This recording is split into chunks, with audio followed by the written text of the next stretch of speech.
Bueno, entonces vamos a empezar hoy la materia de técnicas de estudio. Es una materia cortita, es fácil. Bien, entonces, ¿un proyecto qué es? Ya, primero, como decía, una idea. Ay. Ay. Me agarró la gripe. Bueno, es una idea. ¿Ya? Eso es un proyecto. Ahora, esa idea, ¿para qué sirve? Como ven, para resolver algo. Y ese algo es un problema. Entonces, un proyecto no es nada más que la idea que a mí se me ocurre de cómo resolver un problema X. Para que vean que se puede aplicar algo tan sencillo. Si yo tengo una mesa rota, con su pata rota, pongámosle, el proyecto sería resolver ese problema. El problema es, la mesa tiene la pata rota. ¿Cómo lo resuelvo? ¿Ya? Y ahí se les puede ocurrir montones de ideas, dependiendo de lo que tengan ustedes. Algunos de repente dicen, bueno, la pata rota la clavo de nuevo, otros la atornillo, le cambio de pata, le pongo otra pata de otro mueble, o simplemente pongo varios ladrillos para alcanzar la misma altura y funciona. La cosa es que se pueden ocurrir cientos de ideas de cómo resolver ese problema. Y esa idea que a mí se me ocurre para resolver un problema que tengo, eso es un proyecto. Entonces yo puedo decir, esa pata está rota, que sería el problema, lo voy a resolver atornillándole otra pata. ¿Ya? Hasta ahí ya tengo la idea. Pero sucede que como nuestra mente es frágil, no puedo olvidarme de cómo lo voy a hacer. O sea, puedo haberlo pensado y de aquí a 3 días ya no sé qué es lo que iba a hacer o me olvido. ¿Ya? Entonces, para que eso se mantenga como un proyecto, tengo que esa idea en mi mente y en papeles, ordenarla. ¿No? Eso significa ordenar mis ideas, ¿no? Es decir, lo quiero arreglar poniendo tornillos. ¿Cómo voy a hacer eso? Entonces planifico. Voy a ir primero al mercado a comprar los tornillos. Me va a prestar de mi amigo el taladro, ¿no? Ya, ahora, para eso, para saber, lo documento. ¿Ya? En otras palabras, agarro un papel y voy a anotar en ese papel todo lo que voy a hacer, ¿no? Voy a anotar, voy primero a comprar al mercado los tornillos, al volver paso por la casa de mi amigo y me presto el taladro, llego a tal hora a mi casa, acomodo la pata, etcétera, ¿no? Y todo eso anoto en un papel. Eso es un proyecto, ¿ya? Eso se puede aplicar a muchas cosas. A mí lo que me interesa es que ustedes aprendan a aplicar un proyecto en su desempeño laboral. ¿Por qué motivo yo les enseño esto? Porque cuando ustedes trabajen, se van a topar con personas empíricas que están haciendo su trabajo. Ya, por ejemplo, están estudiando farmacia, van a ver que hay farmacias que contratan a personas que no han estudiado nada. A veces la hija, la vecina, le dice, aquí están tal medicamento y listo. Y los tienen de auxiliares de farmacia o de ayudantes de farmacia. Ya, en cambio, ustedes que van a estudiar, van a ir a ocupar ese campo. Pero para demostrar que ustedes son diferentes, tienen que hacer algo que los haga notar, ¿no? Algo que haga que ustedes se note que estudiaron. Y la mejor forma de que ustedes se hagan notar es hacer un proyecto. ¿Ya? El año pasado, por ejemplo, salió un grupito, así como ustedes, de nutrición, ¿ya? De 2 chicas que fueron al hospital francés, y allá ellas observaron que en la cocina no seguían las normas de bioseguridad. Entonces ellas armaron un proyecto de bioseguridad para aplicar en la cocina, así como van a aprender acá, y pusieron todo lo que yo les enseño en la materia de bioseguridad. Lo hicieron un proyecto, lo presentaron, y con eso las dos se consiguieron trabajo. Ya se terminaron su práctica, y de ahí mismo la encargada de nutrición de ahí se la llevó a una, se llevó a un catering de una línea aérea, ¿ya? Y la otra se la llevaron a un hotel, ¿no? Entonces, cuando ustedes muestran que son profesionales, se consiguen trabajo. Y la mejor forma de demostrar que son profesionales es presentando proyectos, o sea, ideas, ¿no? De cómo van a resolver algo desde el punto de vista profesional. ¿Ya? Bien. Entonces, por eso es importante que ustedes aprendan a hacer un proyecto. Bien, entonces repasando. ¿Qué es un proyecto? No se olvide, una idea, ya, para resolver un problema. Esa idea en mi mente la voy a ordenar, planifico a futuro qué es lo que voy a hacer y lo documento. Eso es anotarlo en un papelito, que en este caso lo vamos a llamar proyecto, ¿no? Y lo presentamos, ¿no? Ahora, por lo tanto, para poder armar un proyecto, ¿qué es lo primero que necesitamos? A ver, ¿quién me responde eso? ¿Qué es lo primero que necesitamos para armar un proyecto?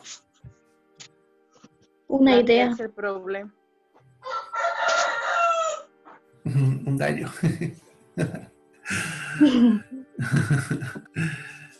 Bien.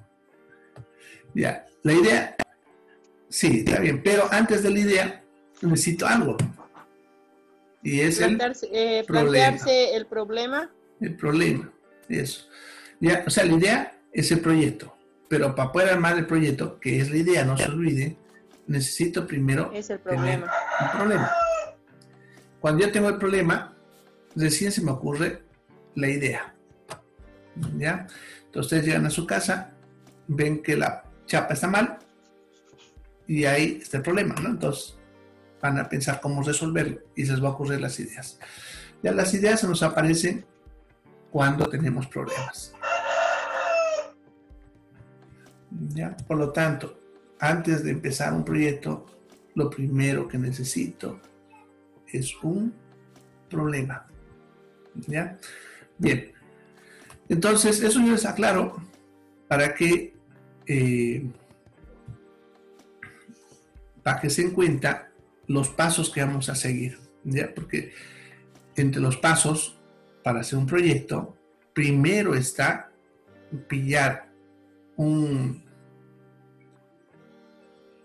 problema, ¿ya?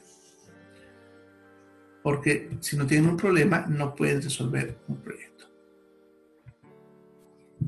No van a poder armar, pero un proyecto, ¿no?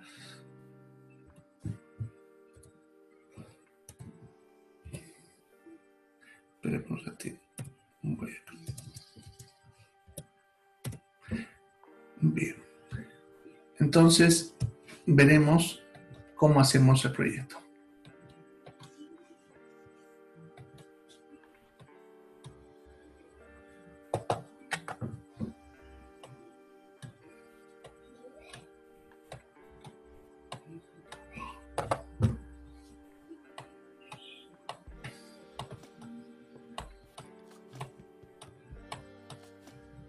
Bien, entonces vamos a ver las etapas para armar, las etapas de un proyecto, ¿no? Y vamos a ver, ahí vamos a ver qué es lo que vamos a hacer. La primera etapa es el diagnóstico de situación.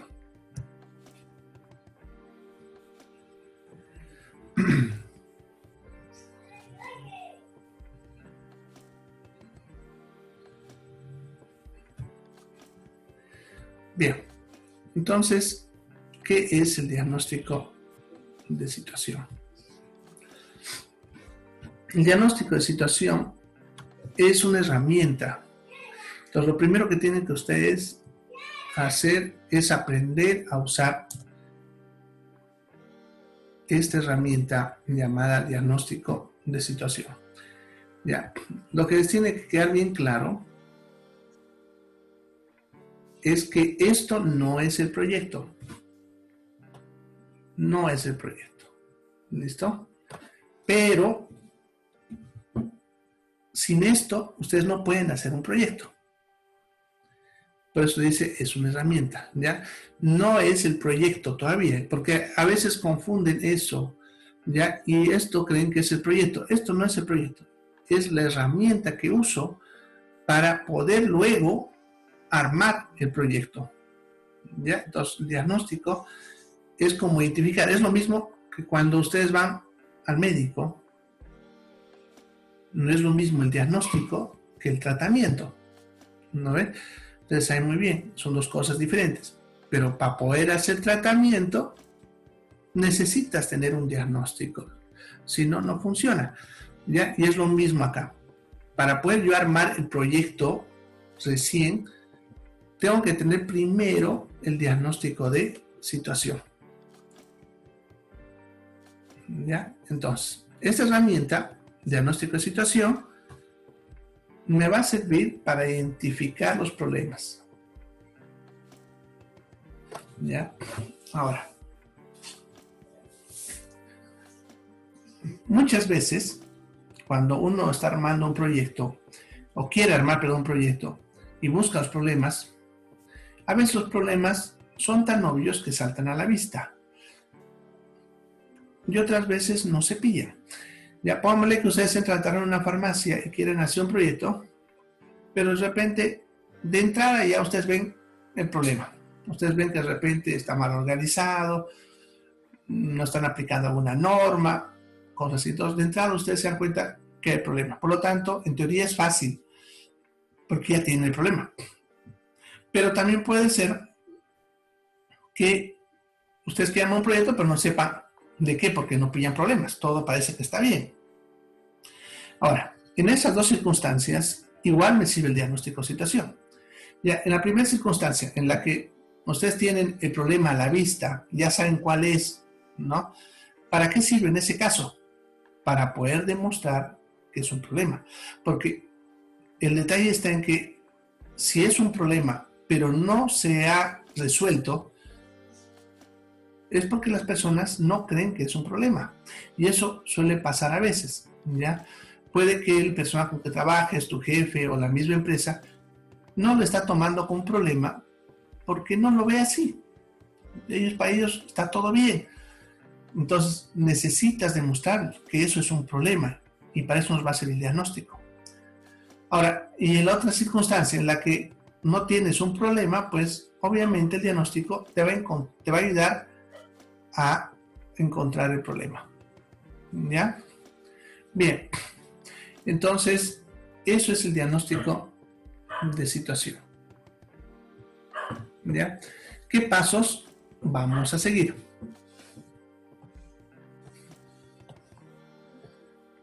Y no se olviden que estamos en el diagnóstico.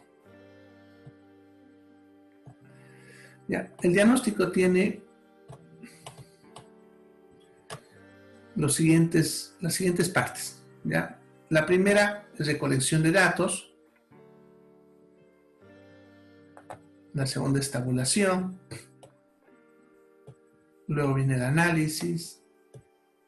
Y por último, la conclusión. Así que vamos a ver cada uno. Empezaremos con la recolección de datos. Ya, justamente se llama diagnóstico porque se aplica el mismo sistema que se hace de cualquier tipo, un diagnóstico médico, un diagnóstico electrónico, etcétera, ¿no?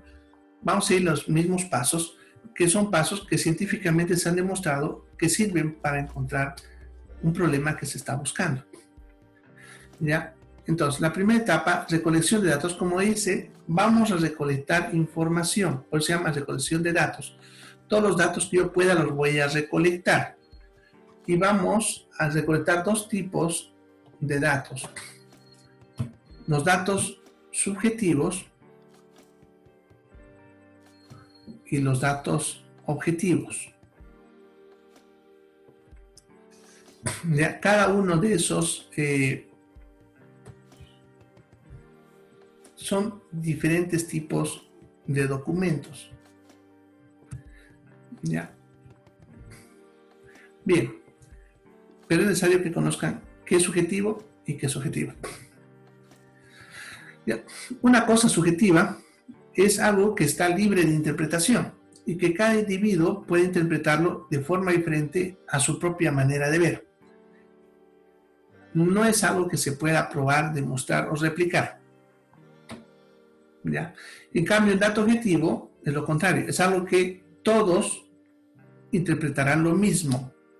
O sea, todos verán el mismo color si ustedes quieren. ¿Ya? Todas las personas podrán hacer lo mismo y se podrá, por lo tanto, como dice, replicar, se podrá demostrar. ¿Ya? Entonces, por ejemplo, cuando ustedes van al médico y entran a la consulta, han de ver que la primera parte de la consulta es una entrevista en la cual el médico te hace preguntas. ¿Ya? Te va a hacer preguntas y va a recolectar información de vos como paciente. Por ejemplo, si el paciente dice, me duele la cabeza, eso es algo subjetivo, ya que no se puede demostrar. Ya a nosotros como médicos no nos queda más que creerle al paciente, porque no hay forma de demostrar un dolor de cabeza. Ya es de interpretación del propio paciente. Es más, el mismo dolor, ya, varía. Pongámosle que tengo dos personas a las cuales, no lo vamos a hacer obviamente, pero supongamos que tenemos dos personas a las que les voy a golpear con un martillo en el mismo dedo, con la misma fuerza, y van a ver que a uno le duele más y a otro menos. ¿Ya? Y eso es porque cada individuo interpreta todo o su realidad de diferentes formas. ¿Ya? Bien. Entonces, eso sería lo que son los datos subjetivos, algo que no podemos demostrar. En cambio, un dato objetivo es como cuando el médico te pasa a la camilla, te examina y te toca y ve cosas, ¿no? Dice, bueno, ahí está mancha, ahí está bola, que eso si meto a otro médico va a decir, ah, sí, también hay, y si hay otra persona también va a decir lo mismo. O sea, es algo que es demostrable, que se puede probar, no está libre de interpretación. Es la diferencia entre un dato subjetivo y un dato objetivo, no se olviden. Ya vamos a ver primero cómo obtenemos datos subjetivos.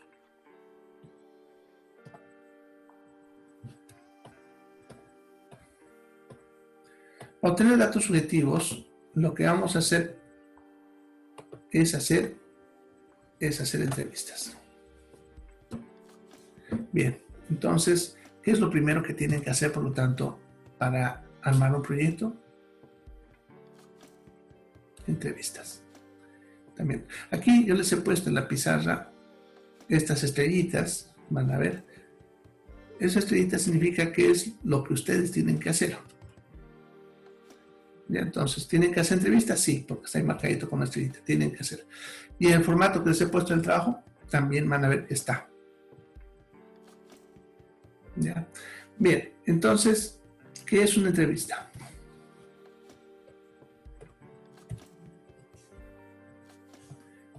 ¿Ya? Entrevista, entonces, una herramienta que también me va a ayudar a hacer un proceso de investigación, en el cual voy a tener que identificar dos cosas: rumores y opiniones. Ya, esto ahorita vamos a ver cada uno qué es y para qué sirve. Ya. Primero definiremos qué es una entrevista. ¿Ya? Una entrevista es algo, como ven, individual. ¿Ya?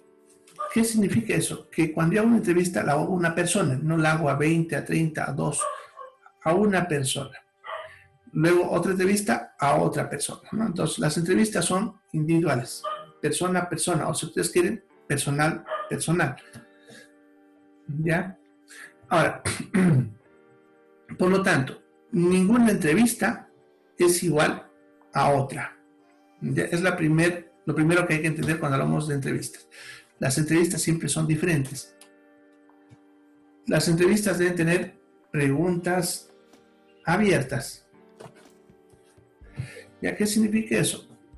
Que tengo que tener la libertad de poder hacer preguntas nuevas según lo que se me va ocurriendo. ¿Ya? Bien, por ejemplo, si ustedes se acercan a una persona, pónganle que van a hacer algo sobre el cáncer de mama. Entonces le preguntan a esa persona una pregunta cualquiera para empezar la conversación. Le dicen, ¿qué opina del cáncer de mama tal vez? ¿No? Y ella empieza a hablarte del cáncer de mama. Y en lo que te está hablando, a vos se te ocurre otra pregunta, en base a lo que ella te ha respondido. ¿Ya? O sea, no tienes, en otras palabras, preguntas diseñadas. Vos no has armado tus preguntas. ¿Ya? Simplemente se te van ocurriendo conforme vas preguntando y te vas respondiendo. Las respuestas son abiertas. ¿Eso qué significa? Que le damos libertad a la persona entrevistada a que te responda lo que quiera. ¿Ya? Bien, ¿esto por qué les aclaro bastante? Porque mucho la gente confunde entrevista con encuesta y no son la misma cosa. Ya tienen que aprender a diferenciar que una entrevista es diferente a una encuesta. Ya una encuesta, si aún les han hecho o les han hecho ustedes una encuesta, van a ver que las preguntas siempre son las mismas para todos y las respuestas también, ¿no? O sea, uno pregunta por decirles, ¿usted ha ido al cine en este mes? Sí, no. Entonces yo respondo sí o no, y esas respuestas van a ser para todas las personas. Eso es una encuesta. En una entrevista no hago ese tipo de pregunta ni ese tipo de respuesta. En una entrevista lo dejo abierta. Le digo, ¿qué piensa del cine? Y él te dice, bueno, es algo bonito. Y después se me ocurre, ¿y ha ido al cine alguna vez? Y él te dice, bueno, no sé, no tengo mucha plata, a veces voy. Entonces, le damos libertad a que él te responda lo que quiera. Ya, eso es una entrevista, para que lo diferencien de una encuesta. ¿Y por qué es importante diferenciar la encuesta? Porque una entrevista te da datos subjetivos. En cambio, una encuesta, vamos a ver más adelante, porque está más adelante, te da datos objetivos. Bien. Conforme yo voy entrevistando y me van respondiendo, puedo tratar de determinar dos cosas que me interesan para lo que es el diagnóstico. Que tengo que tratar de identificar lo que es un rumor y lo que es una opinión.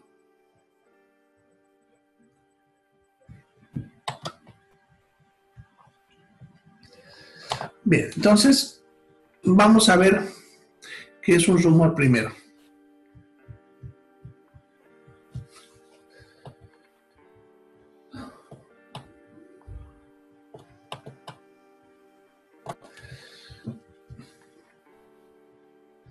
Bien, entonces un rumor es un mecanismo de defensa social. Ya esto de acá ¿Por hay qué te que sacaste tenerlo la? en cuenta.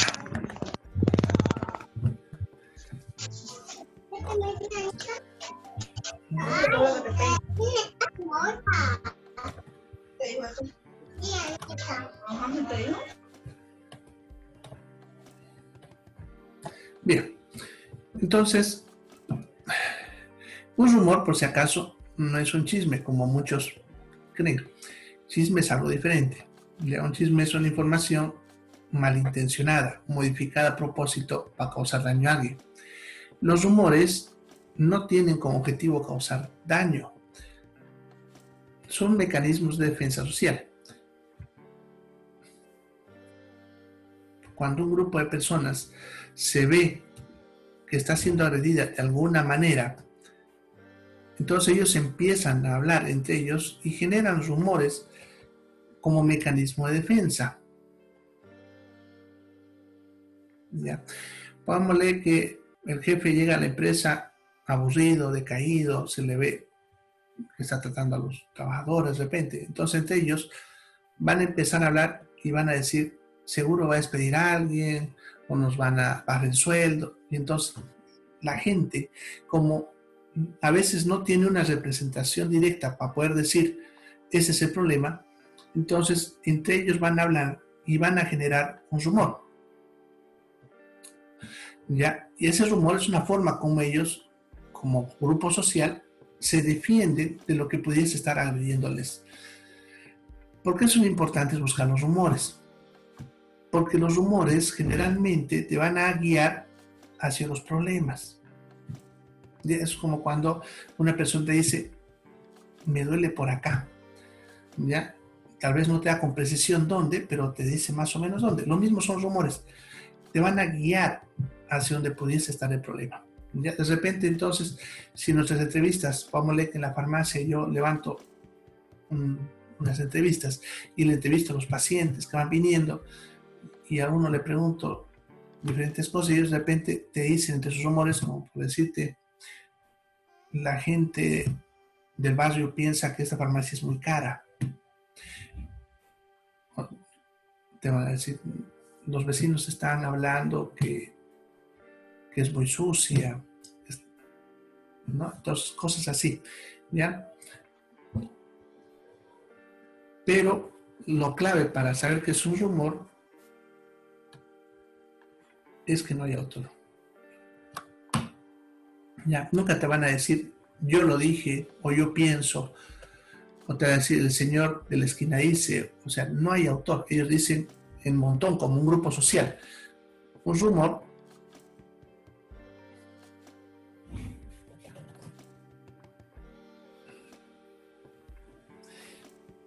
entonces siempre identifica a un grupo de personas, ¿no? Te van a decir, los compañeros piensan, la gente está hablando, los vecinos dicen, así, ¿no? O sea, un grupo ya no identifica a un individuo.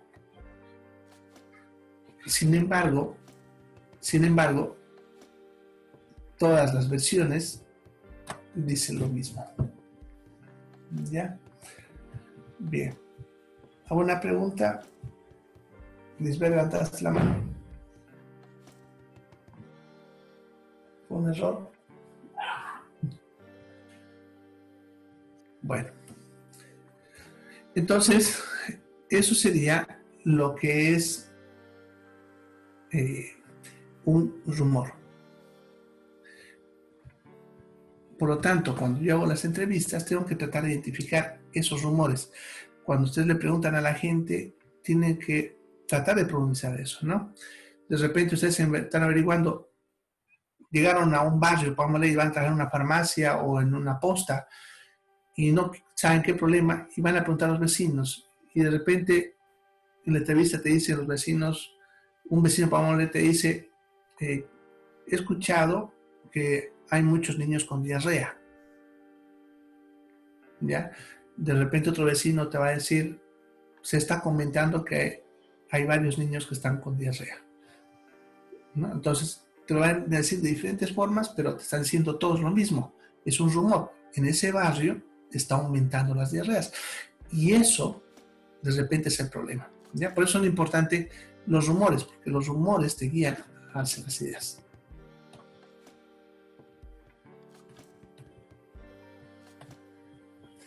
Bien. Lo otro que hay que identificar son las opiniones.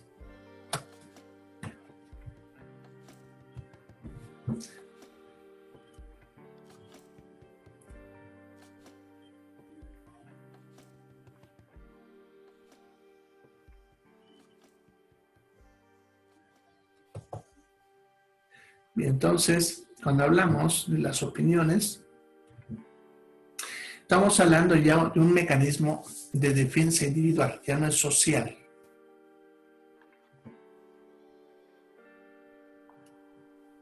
Ya estamos hablando de que un individuo es el que está dando lo que le está pensando como problema. Por eso, por lo tanto, una opinión siempre tiene un autor, que es lo que lo diferencia de un rumor. ¿Ya? En este caso, puede ser el mismo que estamos entrevistando u otra persona. Eso vamos a identificar en la entrevista. Porque él te va a decir, por ejemplo, si es el mismo, te va a decir, yo pienso, yo creo, ¿no? Yo opino. O sea, él se identifica como el autor de lo que está hablando. Pero puede que te dé el autor, puede que no sea su opinión de él, pero sea de otra persona. Puede decir, el vecino don Miguel que vive en la esquina dice que. Entonces te está transmitiendo la opinión de esa otra persona. ¿Ya? Por lo tanto, es solamente una versión. ¿Ya? Porque te estás repitiendo lo mismo que te van diciendo. ¿Ya? Ahora, en ambos casos, tanto en las opiniones como en los rumores, es donde yo voy a ubicar los problemas. Por eso es importante, conforme voy entrevistando, si lo hago, por ejemplo, a mano, anotando un papelito, ir marcando qué es lo que yo voy viendo como problema.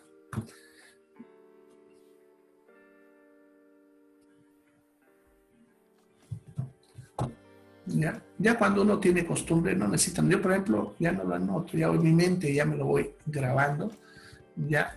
Entonces, ya no necesitas anotarlo, ¿no? Lo vas grabando y vas conectando en tu mente. ¿Ya? Sin embargo, cuando uno está empezando, siempre es bueno hacer eso. Ahora, si están grabando las entrevistas, aunque sea un papelito, hay que ir anotando qué es lo que uno está viendo como problemas conforme vas identificando.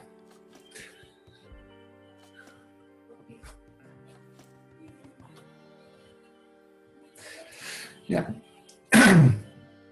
¿Por qué es importante hacer esto? Porque si nosotros hacemos una buena calidad de entrevistas, ya el 70% del diagnóstico está hecho en esta fase. En otras palabras, ustedes van a pillar el problema, lo van a identificar y lo van a entender bien en su mayor parte en esta etapa. Ya en esta etapa. Lo otro que vamos a hacer más adelante te ayudará a confirmar y a reforzar tu idea como problema que vos has identificado. Pero si vos haces una muy buena entrevista, lo vas a pillar acá. ¿Ya? Entonces, no se olviden. ¿Qué es lo primero que tenemos que hacer entonces?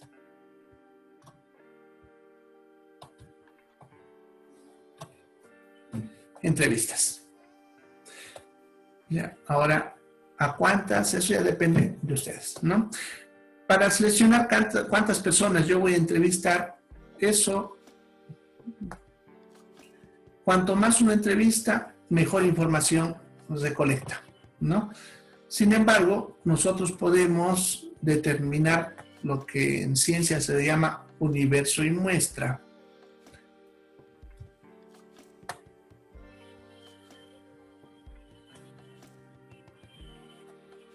¿Ya? El universo es el total de las personas a las que debería entrevistar y muestra es una parte de ellas. Vámonos que si yo quiero pillar un problema en un barrio, entonces en ese barrio pongámosle que viven 200 familias. ¿Ya? Entonces en ese barrio hay 200 familias. Entonces yo quiero identificar el problema, puedo hacerle la entrevista a las 200. ¿Ya? Pero de repente es mucho trabajo. Entonces lo que puedo hacer es no entrevistar a todas, pero sí a una parte de esas 200 y con eso de repente pillé el problema. ¿Ya? A eso le vamos a llamar muestra. ¿Ya? Entonces, el total de las personas a las que voy a determinar sería mi universo, ¿no? Esas 200 serían mi universo.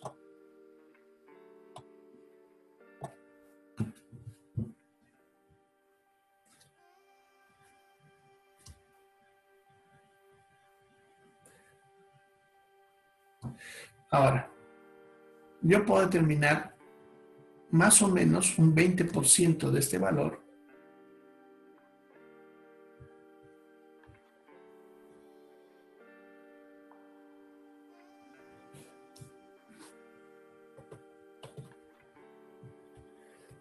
y decir que eso sería mi muestra. Entonces, de 200, 40 es el 20%. Ya puedo decir que eso es mi muestra. Entonces ya no entrevisto a los 200, sino a 40. Claro que cuanto más grande la muestra, más significativo. De repente yo digo, voy a entrevistar al 50%, entonces la mitad, 100. ¿Ya? Pero una buena muestra es por lo menos el 20%.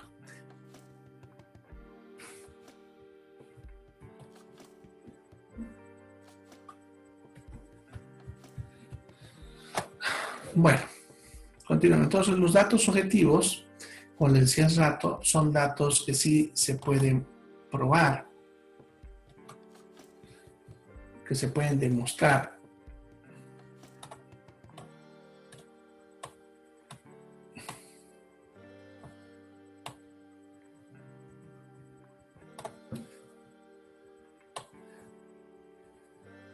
Bien.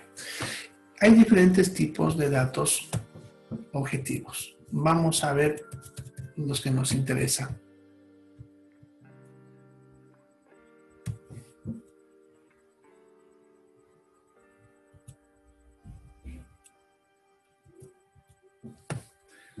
Bien, entonces, los datos estadísticos son datos numéricos que se obtienen a través de levantamientos que hacen personas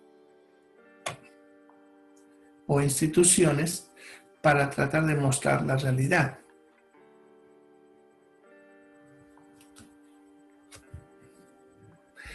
Esos datos son muy útiles para demostrar un problema, ya que nos sirven para comparar información. ¿Ya?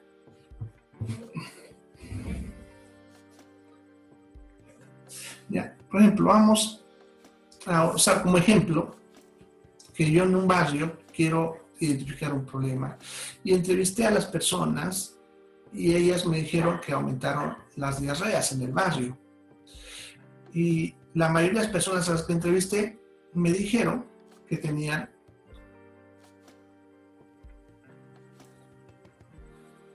la mayoría de las personas me dijeron que aumentaron las diarreas. Por lo tanto, eso de repente es el problema.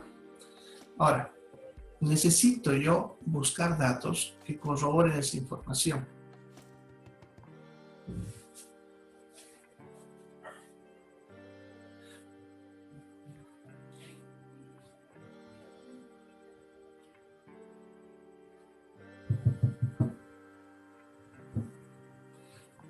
Muy bien. Se volvió a cortar una parte. Entonces, como decía, necesitamos buscar datos que me confirmen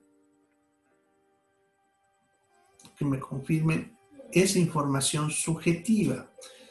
¿Ya? Entonces, la gente está pensando que aumentó la diarrea del barrio, pero puede que no sea cierto, puede que simplemente sea que la gente está creyendo eso, pero también puede ser que sí. Entonces, yo necesito datos más objetivos. Y uno de esos pueden ser los datos estadísticos. Lo que yo puedo hacer es buscar cuánto es las diarreas normalmente en cuanto a tasas o índices y comparar con lo que está pasando actualmente en el barrio. Ya, pongámosle que yo obtengo datos estadísticos sobre las diarreas en diferentes partes del planeta o en el mismo Bolivia, en diferentes ciudades, y resulta que las diarreas suelen mantener alrededor del 3% en la mayoría de los lugares. Y en ese barrio, cuando investigo, resulta que las estadísticas me dicen que están en el 25%. Entonces, al comparar, yo me doy cuenta que sí, ese rumor es cierto, ¿no? Porque si ellos han notado que ha aumentado las diarreas y la estadística me dice que sí ha aumentado, entonces estoy confirmando que ese es un problema. ¿Ya? Ahora, lo más difícil, los datos estadísticos, es conseguirlos. ¿no? Y aquí les he puesto una serie de fuentes que les pueden dar diferentes tipos de estadísticas dependiendo de nuestras necesidades. ¿Ya? Siempre, cuando ustedes investiguen algo, siempre es bueno ir primero al INE.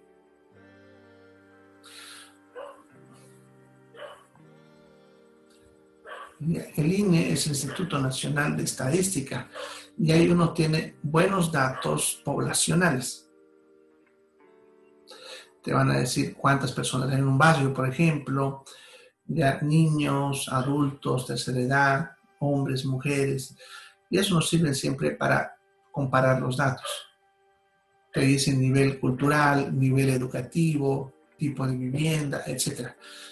No necesitan ir a su oficina directamente. Simplemente entren a su página. Tiene su página en línea.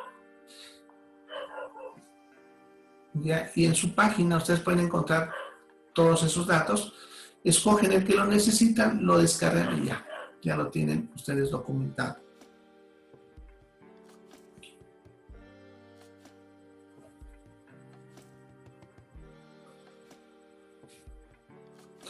Las alcaldías también manejan datos, pero más locales. ¿Ya? Por lo tanto, ya no te sirven mucho para comparar a nivel nacional o internacional, pero por lo menos te sirve para comparar de forma más local. Pero ellos ya abarcan más aspectos, no solamente datos poblacionales, sino la parte comercial, ¿no? Económica, acceso a salud, seguridad, etc. Eso dependiendo también de lo que estoy investigando.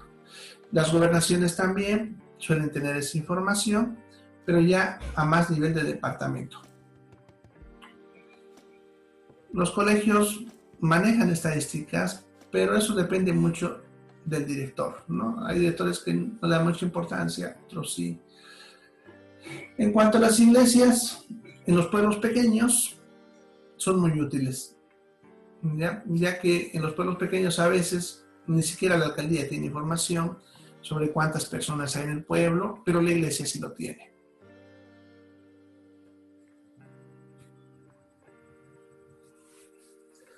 Ahora, eso es en algo más genérico, si se dan cuenta, para cualquier cosa. Pero si ya me refiero específicamente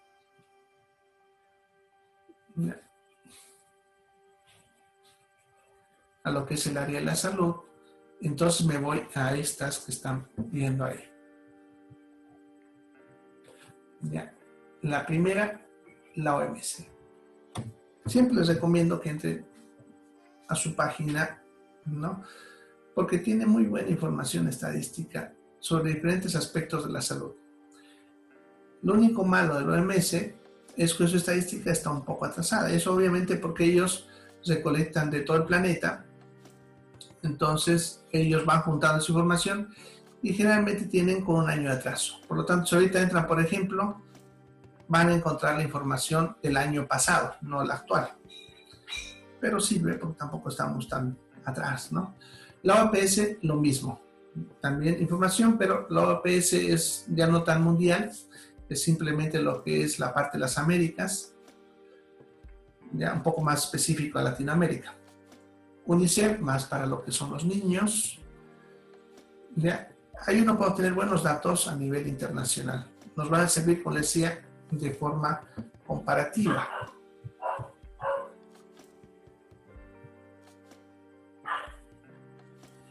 Ya. Ahora, a nivel nacional tenemos lo que es el SNIS.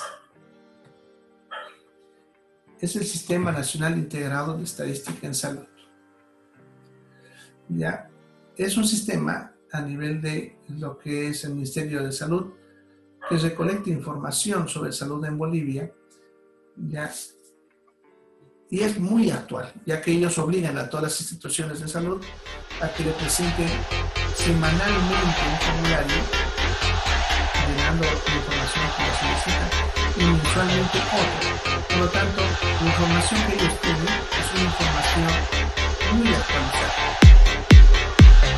Lo único malo es que no es tan seguido, no puedes recolectar todo, ¿no? Son más recolectan información de enfermedades, pero graves, prevalentes, o más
y son bien específicos. Por ejemplo, si ustedes quieren investigar sobre enfermedades de transmisión sexual, se pueden ir, por ejemplo, a Sexsalud, que ahí van a encontrar muy buena estadística sobre enfermedades sexuales.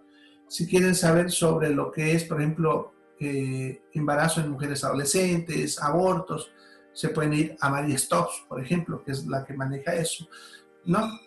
Y así. Entonces son bien específicos en un tema específico. Ahora, si yo no encuentro información de estadística que me pueda ser útil o necesito algo más específico, puedo armar mi propia estadística.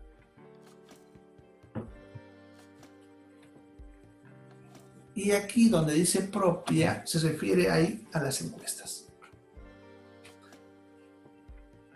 Entonces, aquí es donde una encuesta. Es por eso que les aclaraba hace rato que no confundan entrevista con encuesta, ¿no? Ya, entonces, por ejemplo, en ese mayo de ahí se pongámosle 10 entrevistas a la gente de ahí y me dijeron que habían aumentado las diarreas. Ahora quiero confirmarlo. ¿Ya? Entonces, armo una encuesta. ¿Ya? Y en esa encuesta ya pongo una pregunta, por ejemplo, ¿en su casa hubo un niño con diarrea el último año? ¿Sí o no? ¿No? ¿Cuántos niños en su casa enfermaron con diarrea este año? 2, 3, 4, ¿no? Y voy marcando. Y entonces obtengo mi propia encuesta. Pero el dato que me interesa acá no es la encuesta en sí, sino los resultados de esa encuesta. ¿Ya? De repente hice 40 encuestas y de ahí saco los datos, ¿no? Viendo realmente cuántos niños se enfermaron, cuántas casas o cuántas familias tuvieron pacientes con diarreas, etc. Y eso es más objetivo porque otra persona puede venir a repetir la misma encuesta y va a repetir los mismos datos. Por eso es objetivo. En cambio, en una entrevista, acuérdense que le he dicho, no siempre se obtienen los mismos datos, ¿no? Bien, entonces así hacemos la recolección de datos hasta lo que son los datos objetivos. Bueno, ¿alguna pregunta hasta acá? ¿Preguntas?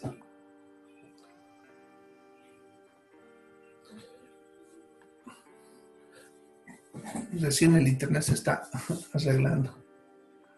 Ahora ya estamos terminando ya. Bueno, bien. Para terminar, hoy día vamos a ver sobre datos científicos. ¿Ya? Un dato científico es una información que yo obtengo de una fuente en la que se haya realizado el método científico. Ya significa una información de alguna persona o médico o de otra profesión que haya aplicado el método científico para tratar de demostrar algo. Esa información solamente la puedo obtener de estas fuentes. Primero, libros científicos. Cualquier libro científico o lo que le llamamos libros académicos. Ahí podemos encontrar muy bueno. Entonces, cualquier libro que tenga una base académica, que tenga referencias y todo lo demás, me sirve como dato científico. ¿Ya? Las revistas científicas también me pueden dar esa información. Lo malo que de estas revistas no son fáciles de conseguir porque generalmente las revistas que se dedican a armar esto tienen un público muy específico. O sea, no son revistas que ustedes encuentran en la esquina o en algún lado. Van dirigidas a cierto tipo de profesional. Entonces, yo tengo que preguntar a estos profesionales si tienen alguna publicación científica que me puede interesar. Otra fuente son las tesis. Ya, una tesis es un documento que sigue el método científico. Ya, y pueden encontrarlas en cualquier biblioteca de cualquier universidad. Ya que una tesis es un documento público y las universidades, cuando aprueban una tesis, tienen la obligación de publicarla en su biblioteca. Entonces, por ejemplo, si ustedes quieren investigar algo en salud, pueden ir de repente a la biblioteca de la Gabriel, a lo que es la Facultad de Ciencias de la Salud Humana, y en su biblioteca vamos a encontrar montones de tesis, ¿ya? Y uno ahí puede preguntar si tienen alguna tesis en base a lo que estoy investigando. Vamos a leer que quiero ver sobre las diarreas y de repente alguien ya hizo un trabajo parecido en cuanto a esa información. ¿Ya? Nuestra universidad, por ejemplo, igual tiene en la biblioteca varias tesis, ¿no? Sin embargo, obviamente, por el momento no les voy a decir que vayan porque obvio que está cerrado, ¿no?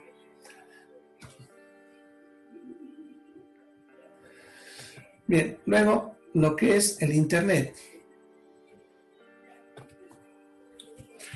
¿Pueden encontrar información científica en Internet? Sí, y muy actualizada. Pero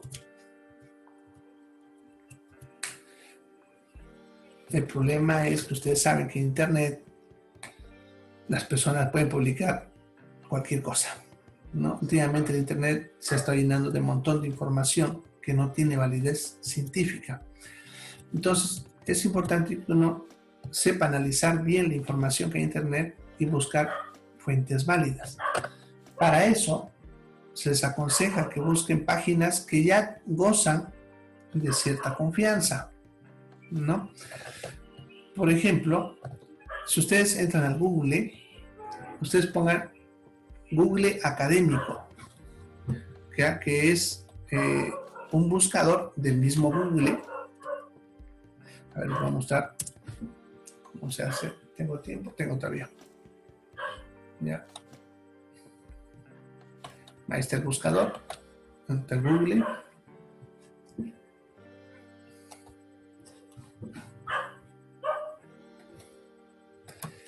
Ahí en el mismo Google ustedes le ponen Google Académico.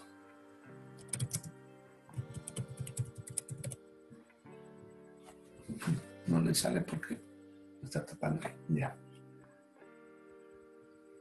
Ahora sí. Está viendo Google Académico. Damos que busque.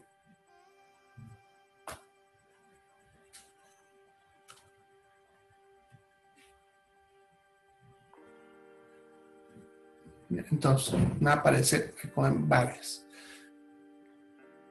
Van a entrar directamente aquí donde dice Google Académico. La primera que aparece. No.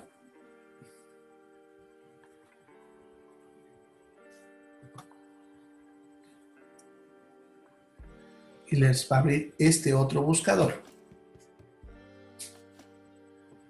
¿Ya? Y aquí ponen ya lo que quieran buscar, ¿no? Por ejemplo, miren, ahí yo había buscado sobre cáncer de ovario.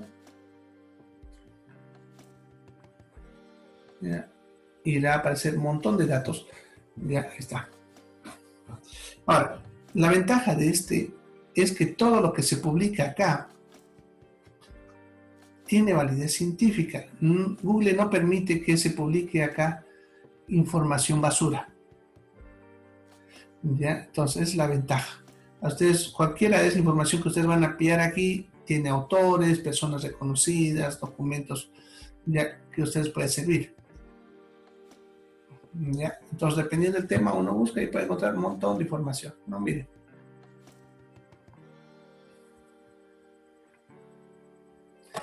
Bien. Y ahí incluso uno puede aprovechar para pillar páginas de confianza. Por ejemplo, aquí les está mostrando academia.edu. Es una página que ya es conocida por su confianza, ¿no? Mediagraphic y sí, que son bibliotecas virtuales famosas y de mucha confianza en la ciencia.